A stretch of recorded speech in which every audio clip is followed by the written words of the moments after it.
Lebih dari 275 juta penduduk, 300 lebih kelompok etnis, 6 agama, populasi tertinggi keempat di dunia, negara dengan mayoritas muslim terbesar di dunia, 17.000 pulau, 5.000 km lautan, bersatu di bawah bendera merah putih, Indonesia.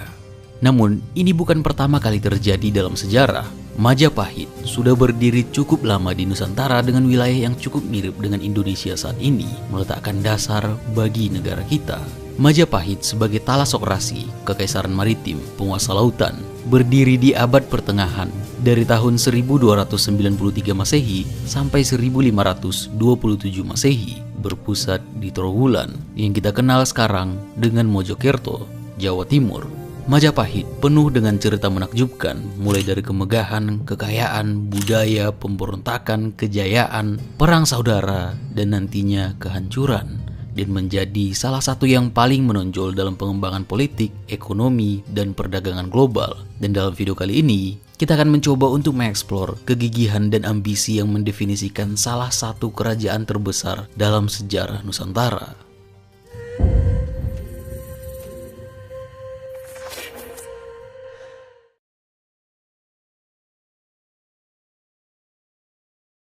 Ketika orang-orang Austronesia, pelaut terbesar yang pernah hidup, berlayar dari Taiwan ke Jawa sekitar 3.500 tahun yang lalu, mereka langsung menempatkan daratan dan laut baru itu menjadi rumah mereka dan keturunan-keturunan mereka, yang nantinya membangun beberapa kerajaan paling kaya dalam sejarah. Jawa menjadi tempat yang cocok untuk tempat tinggal karena merupakan salah satu tanah paling subur di bumi, dengan 18 gunung berapi aktif yang tersebar, menciptakan tanah paling produktif. Selain itu, Jawa juga adalah gerbang ke Selat Malaka, pusat utama dari jalur sutra maritim yang sejak zaman kuno telah menghubungkan Cina dengan peradaban kuno India, Persia, Arab, dan yang lainnya, dengan angin muson musiman yang mempermudah perjalanan ini. Sejak abad pertama Masehi, rempah-rempah di Indonesia telah melakukan perjalanan sejauh Kekaisaran Romawi, dan ini mayoritasnya didistribusikan oleh penguasa Jawa. Dengan semua ini, tidak mengherankan bahwa kerajaan-kerajaan yang berpusat di Jawa mampu mencapai tingkat kekuasaan yang luar biasa. Angin muson meniup pedagang asing ke Nusantara, yang dengan itu juga membawakan filosofi, ilmu pengetahuan, prinsip politik, dan juga agama. Austronesia awalnya adalah penganut animisme, namun kontak terus-menerus dengan peradaban India membuat mereka perlahan mengadopsi agama Hindu dan Buddha. Dan mulai dari tahun 8 Masehi, para penguasa mulai menggambarkan diri mereka sebagai avatar dari para dewa-dewa seperti Wisnu dan Siwa, dan menyebut diri mereka sebagai Dewa Raja atau Raja Dewa. Monumen-monumen raksasa kemudian didirikan menjadi bukti kemuliaan kerajaan seperti Candi Prambanan dan Candi Borobudur. Ini terjadi sebagian besar di kerajaan Mataram kuno yang berdiri pada abad ke-8 dengan raja-raja seperti Rakai Pikatan dan Dyah Balitung yang berhasil memperluas wilayah dan pengaruh kerajaan mereka. Pada abad ke-10, kerajaan Sriwijaya yang berpusat di Sumatera menginvasi Mataram dan membuatnya memundurkan ibu kota dari Jawa Tengah ke Jawa Timur. Dan pemindahan ini membuat kerajaan Medang terbangun sebagai ganti dan penerus dari tradisi dan kebudayaan Mataram kuno di wilayah Jawa Timur. Dan pasukan Wirawari yang diduga bersekutu dengan Sriwijaya pada tahun 1016 menyerang kembali Medang dan menghancurkan ibu kota. Namun, Airlangga, putra mahkota, berhasil melarikan diri dan mendirikan kerajaan baru, Kahuripan. Dan nantinya, untuk mencegah konflik antar pewarisnya, dia membagi Kahuripan menjadi dua kerajaan, yaitu Kerajaan Janggala dan Kerajaan Panjalu. Ken Arok pada abad ke-13, bangsawan dari Kerajaan Janggala, berhasil merebut kekuasaan dan mendirikan Kerajaan Singasari pada tahun 1222. Dan kerajaan ini mencapai puncaknya di bawah Kertanegara yang melakukan ekspedisi Pamalayu, memperluas pengaruh ke Sumatera dan menguasai kembali wilayah yang dikuasai oleh Sriwijaya. Dan disinilah Kubilai Khan, penguasa dinasti Yuan atau Mongol di Tiongkok, mulai merasakan ketertarikan terhadap Singasari yang mendorongnya mengirim utusan bernama Mengci untuk menuntut upeti dari kerajaan tersebut. Mongol ingin mengingatkan bahwa Jawa secara tradisional adalah vasal upeti Yuan, Namun, Kertanegara menolak tuntutan tersebut dan bahkan mempermalukan Mengci dalam prosesnya. Ini membuat Kubilai Khan mengirim ekspedisi besar ke Jawa pada tahun 1293. Sekitar 1.000 kapal dengan 20.000 orang berlayar. Namun setahun sebelumnya, Jaya Kadwang, Adipati Kediri, bagian dari Singasari, melakukan pemberontakan dengan menyerang ibu kota di saat Kertanegara fokus dengan ekspedisi Pamalayu yang sedang dia lakukan. Dan pemberontakan ini berhasil. Kertanegara terbunuh dan ini membuat kekacauan politik hingga menghancurkan Singasari. Sampainya Mongol ke Jawa menyadari bahwa Singasari telah runtuh dan Kertanegara telah tewas. Raden Wijaya, menantu Kertanegara, berhasil melarikan diri dari kehancuran Singasari. Melihat kesempatan ini untuk melakukan balas dendam kepada Jaya Kadwang, dia berpura-pura tunduk kepada Khan Agung dan pasukan Mongol dan bersekutu dengan mereka untuk mengalahkan Jaya Kadwang. Dia mengatakan akan setia membayar upeti tahunan yang besar ke Istana Yuan. Dan dengan bantuan Mongol, Raden Wijaya berhasil mengalahkan Jaya Kadwang dan menghancurkan Kediri. Dan setelah itu, Raden Wijaya dengan licik berbalik melawan pasukan Mongol yang tidak mengenal medan dan kondisi lokal dan mengusir mereka dari Jawa. Mereka menyerang dari perbukitan dan hutan dan melakukan perlawanan asimetris terhadap penjajah Mongol. Mengetahui bahwa perang gerilya berkepanjangan akan menghancurkan mereka dengan mendalam dan angin muson yang akan segera berakhir akan menjebak mereka selama 6 bulan sebelum angin selanjutnya datang, para komandan Yuan memutuskan untuk meninggalkan Jawa dan berlayar pulang. Dan dengan ini, Raden Wijaya dengan kehandalan politiknya akhirnya mendirikan kerajaan Majapahit pada 10 November 1293 dan memahkotai dirinya sendiri sebagai raja pertama dengan gelar Kertarajasa Jayawardhana.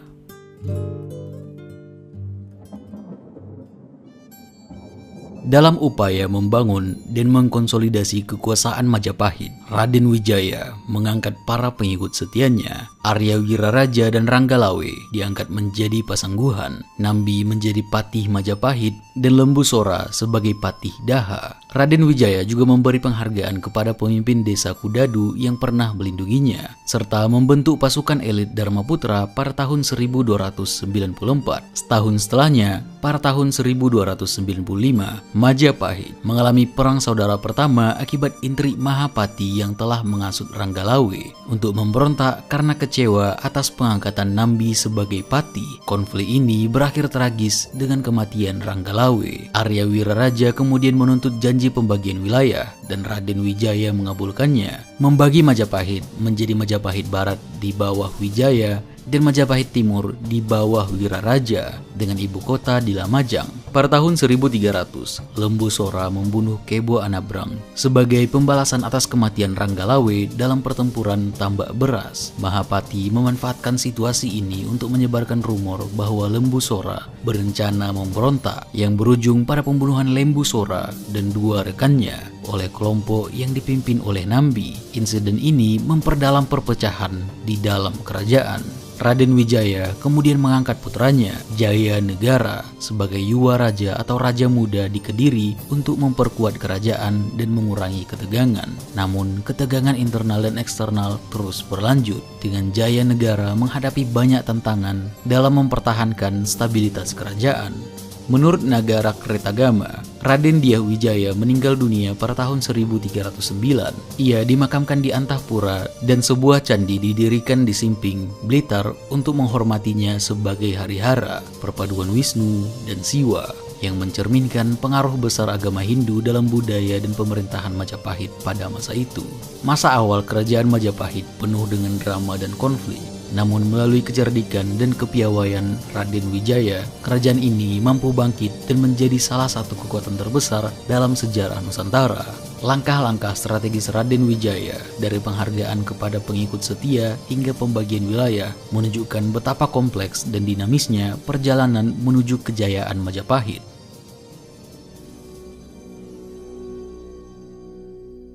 Setelah wafatnya Raden Dyah Wijaya, tahta Majapahit diwarisi oleh Jayanegara. Ia berupaya memperkuat dan memperluas pengaruh kerajaan dengan meneruskan kebijakan-kebijakan ayahnya. Namun, masa pemerintahannya diwarnai oleh serangkaian pemberontakan dan ketidakstabilan politik. Nambi, sang patih Majapahit, melakukan pemberontakan karena Jayanegara memperparah status genealogisnya yang bukan keturunan langsung dari Kertanegara. Pada tahun 1311, Nambi mengunjungi ayahnya yang sakit, Pranaraja di Lumajang. Mahapati melaporkan bahwa Nambi sedang merencanakan pemberontakan yang membuat Jayanegara memerintahkan serangan terhadap Nambi pada tahun 1316. Pasukan Majapahit berhasil menguasai benteng Pajarakan dan Nambi beserta keluarganya tewas. Pada tahun 1319, Rakuti, salah satu anggota pasukan elit Dharmaputra, memberontak akibat ketidakpuasan terhadap Jayanegara. Konflik ini membuat Jayanegara mengungsi di rumah kepala desa Badandar.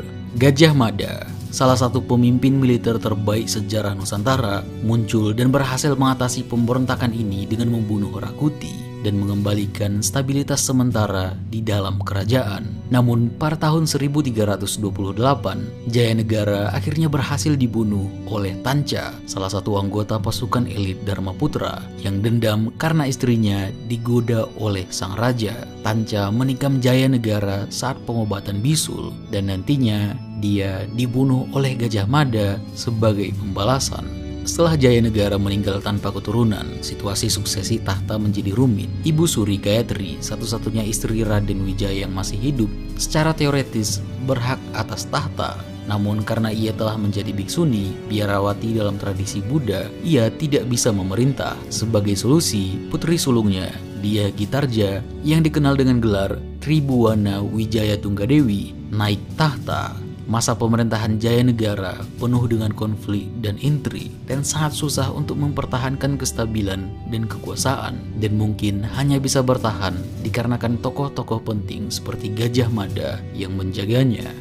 Tribuwana Wijaya Tunggadewi sebagai raja baru di kerajaan Majapahit mendapatkan sambutan hangat dari para pejabat dan rakyat Majapahit. Berbeda dengan kakak tirinya Jayanegara yang pernah memimpin sebelumnya, Tribuwana memiliki karakteristik dan sifat yang lebih disukai oleh banyak pihak. Tribuwana memulihkan kepercayaan para pejabat dan memperkuat fondasi kerajaan. Didukung oleh suaminya, Sri Kertawardhana yang juga keturunan Singasari, ia memastikan stabilitas dan kepercayaan di dalam pemerintahan. Kepemimpinannya membawa perubahan signifikan, memperkuat struktur dan fungsi pemerintahan Majapahit. Tribuwana menunjukkan kepemimpinannya dengan menaklukkan pemberontakan di Sadeng dan Keta pada tahun 1331. Dengan bantuan Gajah Mada, ia memimpin pasukan Majapahit untuk mengatasi perselisihan ini, memperkuat otoritasnya. Setelah penaklukan Sadeng, Rakrian Mahapatih Aryatada mengundurkan diri dan mengangkat Gajah Mada sebagai penggantinya.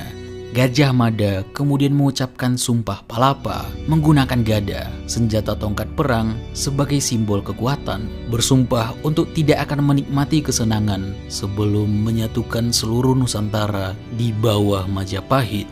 Di bawah kepemimpinan Tribuwana dan strategi Gajah Mada, Majapahit memulai ekspansi besar-besaran. Pada tahun 1343, Majapahit berhasil menaklukkan Bali dan berbagai kerajaan di Nusantara, termasuk Sumatera. Ini menandai awal puncak kejayaan Majapahit. Pada tahun 1350, setelah kematian ibunya Gayatri, Tribuwana turun tahta dan menyerahkan kepemimpinan kepada putranya, Hayam Wuruk. Meskipun turun tahta, ia tetap berperan penting sebagai anggota Sabta Prabu, Dewan Pertimbangan Agung Kerajaan, memimpin Majapahit melalui periode transformasi dan ekspansi, mengatasi konflik internal dan memperkuat kerajaan. Kepemimpinannya didukung oleh Gajah Mada, membawa Majapahit menuju puncak kejayaannya, menjadikan kerajaan ini menjadi kekuatan dominan di Nusantara.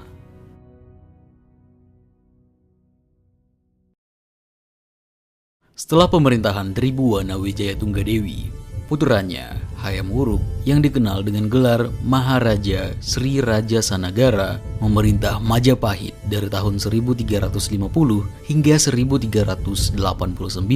Di bawah kepemimpinannya, Majapahit dengan dukungan Mahapatih Gajah Mada mencapai puncak kejayaannya. Pada awal pemerintahannya, atas saran dari Tribuwana Wijaya Tunggadewi, Majapahit mengadakan upacara srada untuk menghormati Gayatri, ibu Tribuana dan nenek dari Hayam Wuruk. Upacara ini dihadiri oleh seluruh pegawai istana, pemuka kerajaan, rakyat, serta para raja dari berbagai negeri, menandakan pengaruh Majapahit sebagai pusat kekuasaan di Nusantara. Tribuana dan Gajah Mada terus mendampingi Hayam Wuruk dalam mengelola pemerintahan dan melanjutkan ekspansi wilayah Majapahit. Dengan dukungan Gajah Mada, Majapahit menerapkan politik Mitreka Satata yang mendorong pendekatan diplomasi di mana kerajaan-kerajaan tetangga dianggap sebagai mitra sejajar. Konsep inilah yang nantinya menginspirasi Soekarno dalam mendirikan gerakan non-blok, menekankan pentingnya kerjasama internasional dan kebebasan berpolitik tanpa terikat oleh kekuatan besar. Majapahit di bawah Hayam Wuruk memperluas wilayah kekuasaannya secara signifikan, mencakup hampir seluruh Nusantara.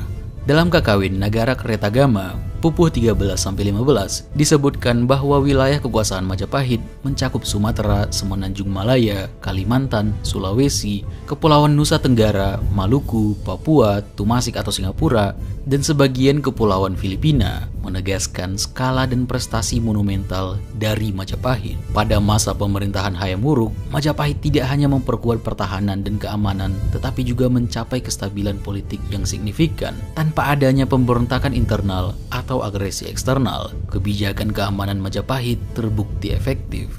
Selain fokus pada pertahanan, Hayam Wuruk juga mendorong pengembangan ekonomi melalui perdagangan. Hubungan ekonomi yang erat dengan negara-negara tetangga sangat penting, mengingat Majapahit menjadi pusat perdagangan regional. Majapahit sebagai kerajaan yang kaya sumber daya, memproduksi dan mengekspor barang-barang yang sangat diminati di pasar internasional seperti beras, lada, gading, timah, besi, intan, ikan, cengkih, pala, kapas, dan kayu cendana. Peran Majapahit sebagai produsen dan perantara dalam perdagangan regional memberikan keuntungan ekonomi yang besar dan memperkuat hubungan politik dengan kerajaan dan negara lain di kawasan tersebut. Kebijakan perdagangan ini tidak hanya memperkaya kerajaan tetapi juga memperkuat pengaruh politik Majapahit di Asia Tenggara, memperluas jaringan aliansi dan menjamin stabilitas regional yang berkesinambungan. Dengan demikian, pemerintah Hayam Wuruk diingat karena kontribusinya terhadap pertumbuhan ekonomi dan kemakmuran Majapahit, selain pencapaiannya dalam memperkuat pertahanan.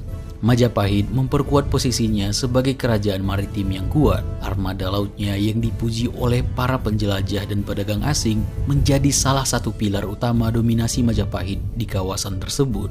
Keberhasilan Majapahit mencapai puncak kejayaannya tidak lepas dari peranan pasukan Bhayangkara, pasukan elit yang menjadi tulang punggung kekuatan militer kerajaan. Pasukan ini berperan penting dalam menjaga keamanan dan pertahanan Majapahit, baik dalam menghadapi peperangan maupun menjaga stabilitas dan keamanan di dalam negeri. Keberadaan mereka memungkinkan rakyat Majapahit merasa aman dan terlindungi. Proses seleksi untuk menjadi anggota pasukan Bhayangkara sangat ketat dan teliti. Calon anggota harus menguasai berbagai ilmu pertarungan dan bela diri, memastikan hanya yang terbaik yang dapat bergabung.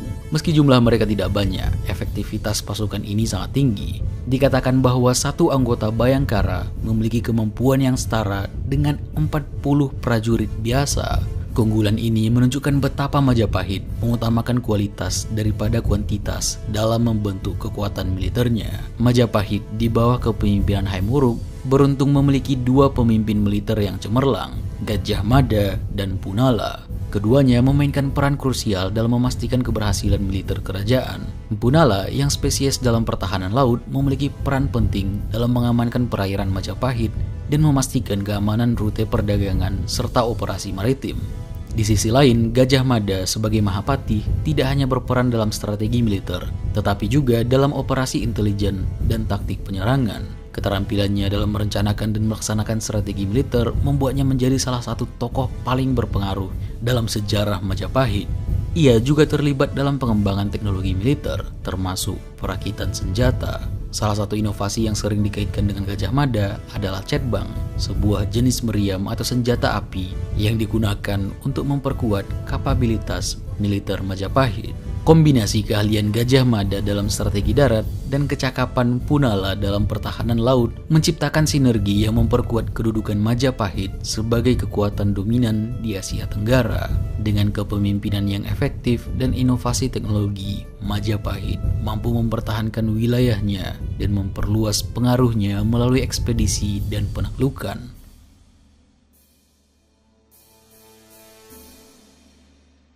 Pada masa keemasannya, Majapahit mengalami kemajuan signifikan dalam bidang maritim dan menikmati kemakmuran ekonomi yang berlimpah. Kerajaan ini mengembangkan sistem perekonomian yang dinamis, ditandai dengan perdagangan antar kerajaan yang lancar, serta penerapan mata uang logam sebagai alat transaksi yang memudahkan perdagangan dan standarisasi nilai barang. Kerukunan sosial yang terjalin di Majapahit didukung oleh filsafat Bhinneka Tunggal Ika, Tanhana Dharma Wangro, yang berarti berbeda-beda tetapi tetap satu, tidak ada dualisme yang abadi. Filsafat ini menjadi prinsip yang mengatur kehidupan sosial dan politik di Majapahit, mendorong keragaman agama dan etnis untuk hidup berdampingan dalam harmoni. Filsafat ini juga yang nantinya menjadi inspirasi bagi ideologi Pancasila di negara kita, Indonesia, yang tetap relevan dalam menjaga kerukunan dan kesatuan di tengah keragaman budaya dan agama. Dalam skala internasional, Majapahit mendapatkan pengakuan sebagai kekuatan yang kuat dan stabil. Hubungan perdagangan dengan kerajaan tetangga seperti Thailand, Singapura, dan Malaysia menunjukkan jaringan dagang yang luas dan saling menguntungkan, memperkuat posisi Majapahit sebagai pusat perdagangan dan politik di kawasan Asia Tenggara. Interaksi ini tidak hanya melibatkan pertukaran barang, tetapi juga pengaruh budaya dan politik, menciptakan era perdamaian dan kemakmuran yang memungkinkan Majapahit mencapai puncak kejayaannya. Pada tahun 1363, Majapahit telah menjadi kekuatan laut dengan puluhan vasal, ratusan kelompok etnis, ribuan pulau, dan lebih dari 5.000 km lautan, menjadikannya penguasa laut terbesar di dunia pada saat itu dan terbesar dalam sejarah Nusantara. Pada puncaknya, Majapahit menguasai teras-teras padi di Jawa, jalur pelayaran Malaka, dan pulau-pulau rempah di Maluku.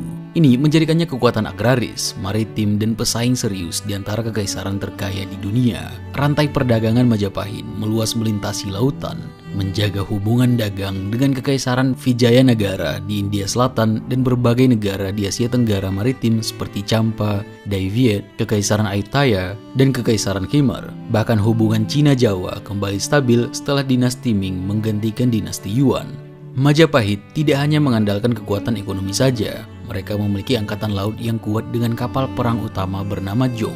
Kapal ini dapat dengan mudah berhadapan dengan kapal dari zaman penjelajahan Eropa. Majapahit mampu merakit armada hingga 400 Jong bersama dengan ribuan kapal kecil lainnya. Selain itu, Majapahit adalah salah satu dari sedikit negara abad pertengahan yang cukup kaya untuk memiliki pasukan tetap penuh waktu.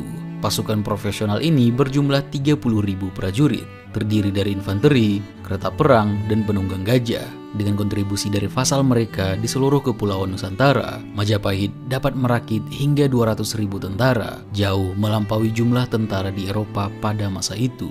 Selama pemerintahan emas Hayam Wuruk, kemewahan istana Majapahit tidak mengenal batas. Raja sendiri dikatakan ikut serta dalam pertunjukan gemerlap pada zaman itu, naik ke panggung dengan topeng emas untuk menampilkan tarian topeng yang membutuhkan waktu bertahun-tahun untuk dikuasai. Sesuai tradisi Deva Raja, penguasa Majapahit memperoleh hak untuk memerintah dengan alasan menjadi inkarnasi dewa di bumi. Raden Wijaya, pendiri dinasti Majapahit, digambarkan secara anumerta oleh keturunannya sebagai Harihara, gabungan Dewa Siwa dan Wisnu. Kerajaan Majapahit adalah pusat global budaya dan pembelajaran selama tahun-tahun emasnya. Ibu kotanya di Trowulan adalah pelabuhan kosmopolitan yang berkembang, dengan pedagang dan pejabat dari Cina, Bengal, Gujarat, Persia, dan sekitarnya berbaur di jalan-jalannya. Bahkan petualang dari Eropa seperti biarawan Franciscan Odoric dari Pordenone menambahkan keragaman ekstra pada wilayah Majapahit. Kehidupan beragama juga sangat kuat, dengan agama Buddha dan Hindu hidup dalam harmoni penuh satu sama lain. Keduanya meninggalkan jejak fisik mereka di tanah. Kerajaan Majapahit menunjukkan organisasi sosial yang lebih kompleks dibandingkan kerajaan-kerajaan di Nusantara yang mendahulunya. Dinamika sosial dan ekonomi yang berkembang di Majapahit mencerminkan adaptasi mereka terhadap perubahan zaman, terutama dalam hal orientasi ekonomi yang menjadi kunci kelangsungan hidup sebagai bangsa. Majapahit dikenal sebagai masyarakat dengan sistem kehidupan yang erat kaitannya dengan air dan perdagangan yang dinamis. Sebagai negara agraris semi komersial, Majapahit mengandalkan hasil bumi yang berlimpah dari daerah pedalaman yang subur, yang kemudian diangkut ke berbagai tempat untuk diperdagangkan. Keberadaan sungai dan jalan darat memfasilitasi mobilitas pedagang dari berbagai daerah yang datang ke pedalaman untuk mengumpulkan hasil bumi ini dan membawanya ke daerah pesisir. Perdagangan yang berkembang memicu pertumbuhan beberapa kota pelabuhan di daerah pesisir yang menjadi pusat perdagangan dan pelayaran antar daerah serta antar pulau. Menurut Sartono Kartodirjo, seperti yang dilaporkan oleh Bakri tahun 2005, Majapahit memiliki basis ekonomi yang agraris dan semi komersial dengan pengaruh Hindu yang kuat. Hal ini membedakan Majapahit dari Mataram yang agraris dengan pengaruh Islam Hindu, Malaka yang komersial dan berbasis Islam, serta Bali yang agraris dengan pengaruh Hindu yang kuat. Perbedaan ini tidak hanya terbatas pada ekonomi tetapi juga mempengaruhi struktur sosial masing-masing masyarakat, menunjukkan bagaimana kondisi geografis dan ekonomi dapat membentuk kompleksitas dan keunikan sistem sosial dan budaya suatu bangsa. Masyarakat Majapahit adalah contoh sempurna dari masyarakat majemuk, mengingat wilayah kerajaan Majapahit yang sangat luas dengan karakteristik beragam dari setiap daerahnya. Keragaman ini tercermin dalam banyak aspek kehidupan mereka. Di daerah pedalaman yang bersifat agraris, pola kebudayaan cenderung lebih statis dan tertutup, dengan kegiatan yang berkisar pada siklus yang berulang-ulang dan tradisional. Sebaliknya, daerah pantai yang sering berinteraksi dengan pedagang dan bangsa asing menunjukkan kecenderungan yang lebih terbuka terhadap pengaruh dan ide-ide baru. Kehidupan keagamaan di Majapahit juga mencerminkan fondasi toleransi yang kuat dalam masyarakatnya. Majapahit mengakui dan menghormati dua agama besar pada masa itu, yaitu Hindu dan Buddha.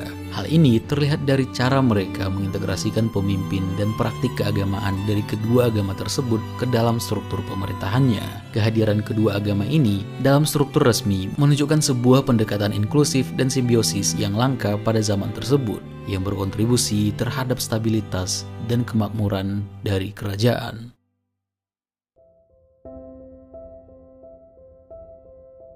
Pada tahun 1389, Raja Hayam Wuruk meninggal setelah memerintah selama 49 tahun. Kematian Hayam Wuruk membuka peluang bagi para Meswara, Raja Hindu dari kota Klien, Singapura, untuk menolak status vasalnya kepada tahta Majapahit. Pasukan Majapahit merespons dengan menyerbu wilayah Parameswara dan mengusirnya dari kotanya. Dipaksa dalam pengasingan, Parameswara kemudian nantinya masuk Islam dengan salah satu alasan memanfaatkan pengaruh perkembangan Islam di Nusantara yang sudah mulai berkembang dari perdagangan dari Arab, Persia, India, dan komunitas Muslim di Cina. Dia mengambil nama Sri Iskandar Shah dan mendirikan kesultanan dengan nama Kesultanan Malaka yang berkembang dengan bantuan Cheng Ho, pelaut Cina terkenal. Antara tahun 1405 dan 1433, Cheng Ho memimpin 7 perjalanan melintasi lautan yang semuanya melewati Jawa dan Selat Malaka. Pada tahun 1411, Parameswara bergabung dengan Cheng Ho dalam perjalanan kembali ke Cina untuk memberikan penghormatan kepada Kaisar Yongle di Beijing. Hubungan politik dengan Cina sangat penting dalam keseimbangan kekuasaan di Asia Tenggara. Sepanjang awal abad ke-15, perlindungan Cina memungkinkan Kesultanan Malaka untuk berkembang, sementara Majapahit memasuki periode kemunduran. Seperti pada tahun 1405, krisis suksesi terjadi. Wirabumi, anak dari Selir, pasangan raja yang bukan permaisuri, menantang klaim atas tahta yang dimiliki oleh Kusumawardhani sebagai pewaris utama yang merupakan seorang perempuan. Namun, dia sudah menikahi sepupunya Wikramawardhana untuk memperkuat garis keturunan kerajaan. Dan konflik ini memunculkan perang Parekrek yang berakhir dengan kemenangan Wikramawardhana dan eksekusi Wirabumi. Namun, perang saudara ini menguras sumber daya kerajaan dan melemahkan kontrol Majapahit atas wilayah-wilayah taklukannya. Dalam dekade-dekade berikutnya, penguasa lokal di Sumatera, Kalimantan, dan pulau-pulau timur berhasil melepaskan diri dari kekuasaan Majapahit. Sementara Kesultanan Malaka melampaui Majapahit sebagai pusat perdagangan utama di wilayah tersebut dan secara aktif mendorong penyebaran Islam. Pada masa pemerintahan Wikramawardhana, serangkaian ekspedisi oleh armada dinasti Ming yang dipimpin oleh Laksamana Cheng Ho antara tahun 1405 dan 1433 memperkuat kehadiran komunitas muslim di kota-kota pelabuhan utara Jawa seperti Semarang, Demak, Tuban, dan Ampel, serta membantu penyebaran Islam lebih lanjut di wilayah tersebut. Pada saat yang sama, kebangkitan Kesultanan Malaka menjadi pusat perdagangan dominan di Selat Malaka semakin mengurangi pengaruh Majapahit di kawasan itu. Kombinasi konflik internal, pengaruh asing, dan munculnya kekuatan baru seperti Kesultanan Malaka menyebabkan berkurangnya pengaruh Majapahit yang akhirnya mengarah pada disintegrasi kerajaan di Nusantara. Selama masa pemerintahan Wikramawardhana, kekuasaan Majapahit di Sumatera terbatas pada Indragiri, Jambi, dan Palembang. Penyerahan wilayah Indragiri kepada Mansur Shah dari Malaka sebagai bagian dari pernikahan dengan Putri Majapahit menunjukkan berkurangnya pengaruh Majapahit di kawasan itu. Wikramawardhana berkuasa hingga tahun 1429 dan digantikan oleh putrinya Ratu Suhita yang memerintah dari 1429 hingga 1447. Setelah kematiannya, Kertawijaya, adik laki-lakinya, memerintah hingga tahun 1451. Bre Pamotan dengan gelar Raja Sawardhana naik tahta di Kahuripan dan memerintah hingga tahun 1453. Kemudian terjadi lagi krisis pewarisan tahta yang menyebabkan kekosongan kekuasaan hingga Giri Sawardhana, adik Raja Sawardhana, dan putra Kertawijaya memenangkan pertarungan dan naik tahta pada 1456. Ia memerintah hingga tahun 1466 dan digantikan oleh Singa Wikramawardhana. Pada tahun 1468, Bre Kertabumi memberontak melawan Singa Wikramawardhana yang kemudian melarikan diri ke daerah Keling, Daha. Rana Wijaya, putra Singa Wikramawardhana, mengambil alih pada tahun 1474 dan berhasil mengalahkan Kertabumi. Rana Wijaya yang kemudian mengambil gelar Girindrawardhana memerintah hingga tahun 1498 dan digantikan oleh Patih Udara. Setelah kekalahan Bre Kertabumi oleh Rana Wijaya pada tahun 1474, Majapahit mengalami konflik berkepanjangan dengan Kesultanan Demak. Kesultanan yang didasari dari penyatuan beberapa komunitas muslim sebelumnya, yang semakin kesini semakin mendominasi pesisir Jawa. Demak berhasil mengambil alih kontrol atas Jambi dan Palembang yang sebelumnya berada di bawah Majapahit. Konflik ini mencerminkan pergeseran kekuatan di Jawa dari Majapahit ke Demak. Meskipun konflik politik mereda di bawah pemerintahan Patih Udara yang mengakui kedaulatan Demak, konflik kembali muncul ketika Patih Udara berusaha mendapatkan dukungan dari Portugis untuk melawan Demak. Upaya ini gagal dan pada tahun 1527, Demak melancarkan serangan yang mengakhiri eksistensi Majapahit sebagai entitas politik. Dengan runtuhnya ibu kota Majapahit pada tahun tersebut, kekuasaan di Jawa berpindah dari tangan Hindu ke tangan Islam, dengan Pati Unus dari Demak sebagai salah satu pemimpin kunci dalam transisi kekuasaan ini. Kelangsungan budaya dan tradisi Hindu dari Majapahit dilanjutkan oleh mereka yang melarikan diri ke daerah seperti Panarukan dan Belambangan di ujung timur Jawa, dan juga Pulau Bali. Kehadiran mereka membantu mempertahankan adat dan tradisi Hindu di kawasan tersebut. Demak memantapkan posisinya sebagai kekuatan regional dan menjadi kerajaan Islam pertama di tanah Jawa. Sementara Majapahit sebagai simbol kerajaan Hindu besar terakhir di Jawa menandai peralihan era di wilayah tersebut. Kejatuhan Majapahit memicu penyebaran Islam yang semakin kuat di Nusantara.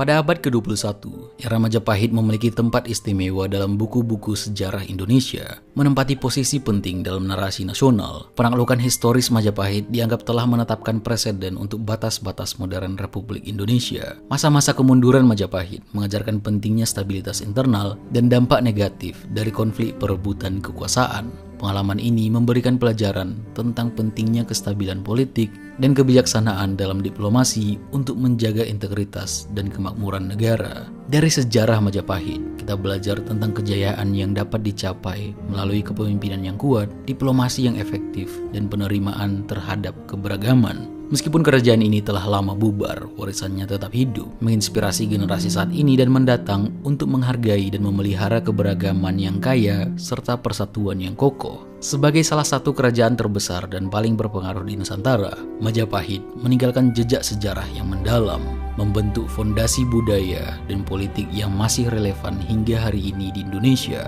Di puncak kejayaannya, Majapahit bukan hanya sebuah kekuatan militer dan ekonomi, tetapi juga pusat kebudayaan yang melahirkan karya-karya sastra dan filosofis penting, seperti Sutasoma oleh Empu Tantular yang melahirkan moto Bhinneka Tunggal Ika. Filsafat ini yang menjadi prinsip dasar keragaman dan kesatuan Indonesia, menunjukkan betapa Majapahit telah mempraktikkan konsep integrasi dan toleransi budaya jauh sebelum istilah-istilah modern tersebut. Indonesia merangkul warisan Majapahit dengan identitasnya sebagai negara multikultural modern dan perannya sebagai pemimpin ekonomi di panggung dunia. Terima kasih.